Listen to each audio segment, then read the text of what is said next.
Hi, welcome to another wonderful session in Mesilat Yesharim. We are in chapter 13. Actually, we're done with chapter 13, where we discussed the midah, the moral virtue of prishut. Prishut meant, we needed Alex, but he went. He had his English book. Prishut is when you were withdrawing from certain aspects. Just to clarify, midat prishut, prishut says that we are going to create boundaries. Yeah, what does prishut say in your, Dimitri, in your separation? Yeah, that's what I said, sort of withdraw, separation. There are two types. There's a good prishut, separation, and bad prishut. Good prishut is when we make boundaries for things that we want. The Torah says we can have them.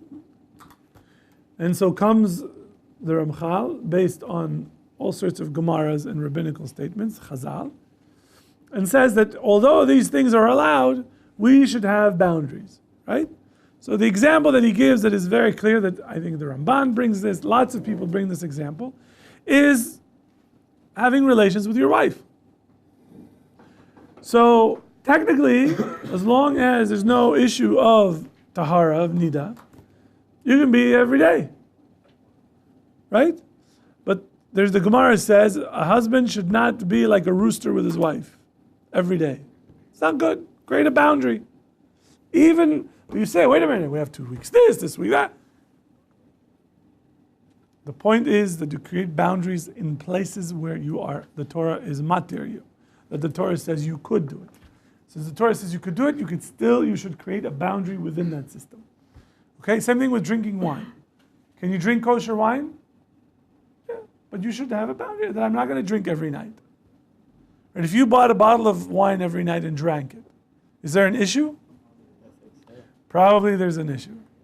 So the boundaries that we create in Midat Prishut are in things that we want. That is the good Prishut, separating from things that we want.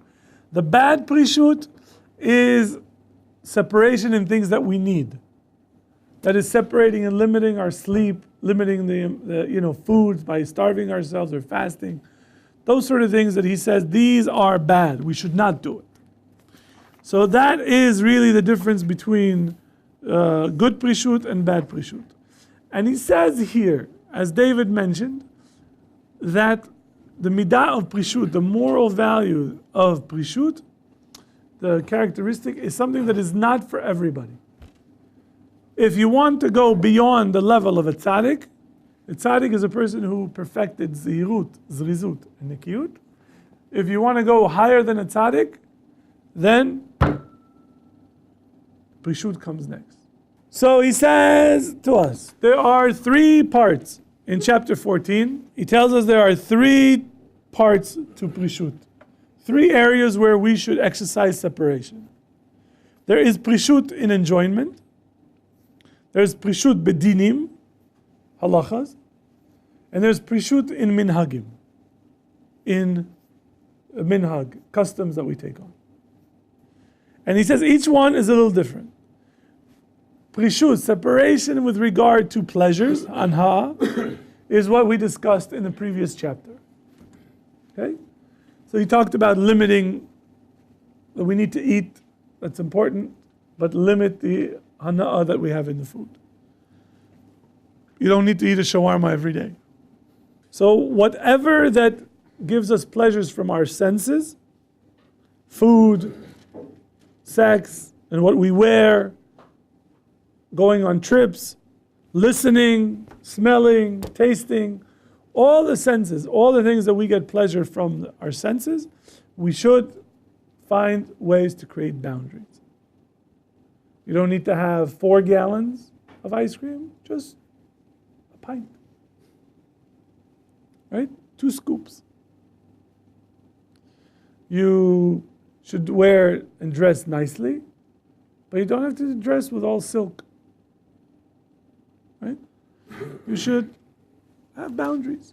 So anything that there is, you should create boundaries. Okay? With regard to dinim, with regard to halacha, This is a little difficult, so just bear with me as we go through this. He says, Prishut, separation with regard to halacha, refers that we should be machmir all the time.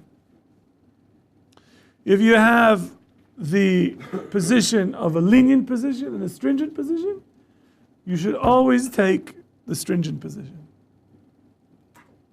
Okay? So I have a friend that always takes the stringent position, unless his wife says no. For Shlom Bayit, he will not, cause a fight. But if there's no issue, like she doesn't care, he will always take the more machmir position. No matter what it is. He would just, what's the chumrah? I'll go with the chumrah. His wife says, why are you doing that? That's weird. It's like, does it bother you? No, but I just think it's weird. Then he's like, okay, well, I'm doing it. And if she says, no, it's going to ruin this, then he's like, okay, then I won't do it. So, midat prishut is to always take the more stringent position, so that in a sense, when there is a machlokes, there is an argument among the rabbis on two positions. One says this, one says that. Then he says, Im ta'amo nir'ah. If his reasoning of the rabbi in the argument, if his reasoning makes sense, even if the halacha is not like him, and there's one more condition, the chumrah is not going to lead to a kula. That if you take on this chumrah, it's not going to lead you to a lenient position down the line, then you should always take the chumrah. If you have a suffix, if you're not sure if go this way or this way, you go with the chumrah. Suffix, you go with chumrah. Even in a place where you can be makel, that there's no problem taking the lenient position. Midat HaPrishut says that you should take chumrah. Why? Why? Why does he say that? The idea is that the boundary that we put on is that we stop ourselves before we cross the never go back. Right? Once the launch code has been put in, right, and the launch button has been pressed, there is no going back. So you put a boundary that you don't get there. You need two keys.